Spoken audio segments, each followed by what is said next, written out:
Hello. In the traditional motion picture story, the villains are usually defeated. The ending is a happy one.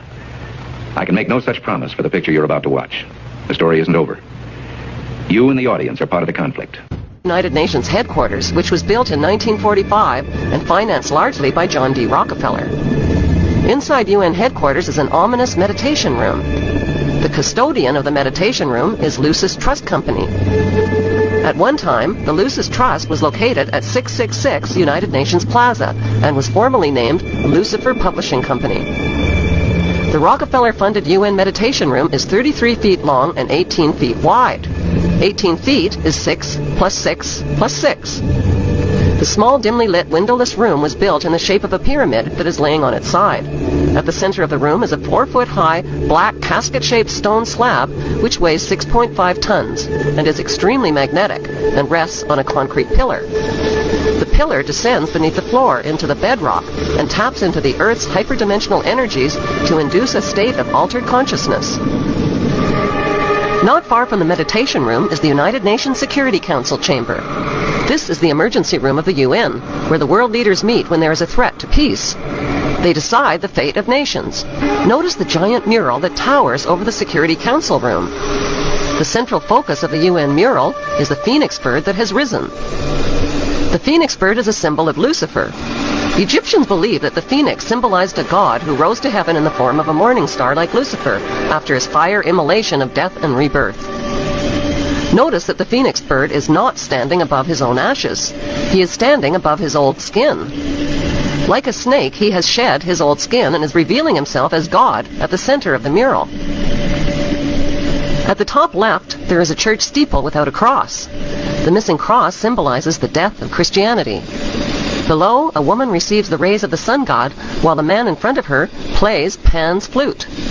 To their right are two pyramid symbols and people joined together by a long blue serpent-like claw.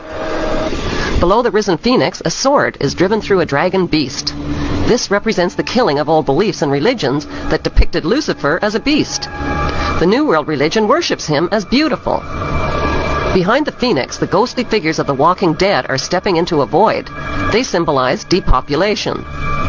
On the right panel, the pale horse from the book of Revelation is the bringer of death to humanity through weapons, hunger, and disease. The man is releasing him.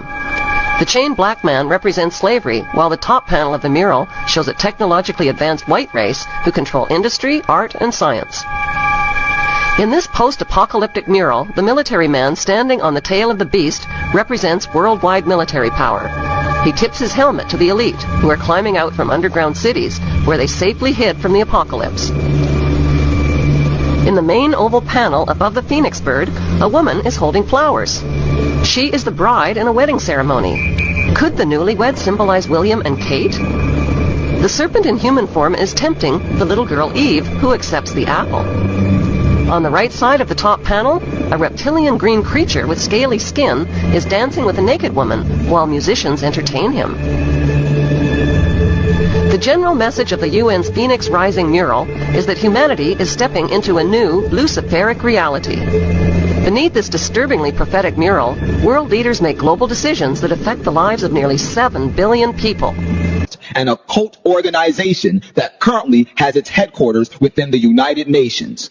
The objectives of this organization, Lucis Trust, have been codified and embodied in the United Nations Universal Declaration of Human Rights and in the United Nations Charter. Alice A. Bailey, the founder of the occult organization Lucis Trust, developed 10 strategies to establish a new world order. These strategies are, number 1, push God out of the schools. If the people grow up without reference to God, then they will consider God irrelevant to day-to-day life. They know that they have to go after the very things that the Judeo-Christian tradition honors and values. Morality, belief in God, faith, the importance of family, the sanctity of life, the sanctity of marriage. Number 2, break the traditional Judeo-Christian family concept. Break communication between parents and children so that parents can't pass on spiritual values to their children. Do this by pushing excessive child rights. They are extremely anti-parent. It is an effort to get the children to abandon the values of their parents. Through the propaganda they teach them, 7 hours a day for 13 years, and even longer if they attend college. we are losing most of our children to the other side because of the anti-American, anti-God, and anti-free enterprise rhetoric they are filled with in the government schools. Number 3, remove restrictions on sex. Sex is the biggest joy, and Christianity robs people of this. People must be freed to enjoy it without restrictions. But their game right now is to corrupt the 15 to 25-year-olds or less. And right now they're down in the first grade with Heather had 2 mommies, Daddy's roommate, gay pride parade, and now by 8th grade they'll pass out condoms in school colors because that's so patriotic. Number 4, since sex is the greatest expression of man's enjoyment of life, man must be free to express sex in all its forms. Homosexuality, orgies, even bestiality are desirable so long as no one is being abused or harmed. We also see immorality being promoted through our schools. The kind of sex ed curriculum that is being used and paid for with our tax dollars would shock most parents. Number 5, people must be free to abort unwanted children. If a man can have sex and then live without the consequences, then the same should be true for a woman too. They are for the entire feminist agenda, starting with abortion on demand, tax-funded abortions. Number 6, every person develops soul bonds. So when a soul bond wears out, a person must be free to divorce. When one starts to grow, one must be free to get together with that person, even if they are married. Their entire purpose was to detach our culture from any moral anchors whatsoever. Number 7, diffuse religious radicalism. Christianity says Jesus is the only way. Diffuse this by A, silencing Christianity, and B, promoting other faiths, the creation of interfaith harmony. At its core, it's a rebellion against God and God's laws. And that's what the battle is about. That's what the assault is on. That's why Christianity is a target. Number 8, use the media to influence mass opinion. Create mass opinion that is receptive to these values by using TV, film, the press, etc. Note well, what Western believers call normal in the African church would be pornography. They look at what holds society together, they understand it, but they don't want that. They want change, and they will subvert and rot every good and decent thing we believe in. Number 9, debase art in all its forms. Corrupt music, painting, poetry, and every expression of the heart, and make it obscene, immoral, and occultic.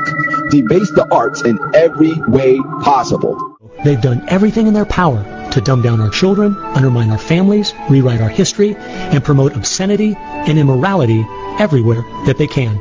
And number 10, get the church to endorse every one of these 9 strategies. Get the church to accept these principles and to say they're okay. Then legal ground is given for these values to get a foothold. It wasn't until I was watching an old film from World War II that I realized what the left has been doing in America to pit the poor against the rich, blacks against whites, and the young against the old is the same tactic Hitler used to disunify Germany.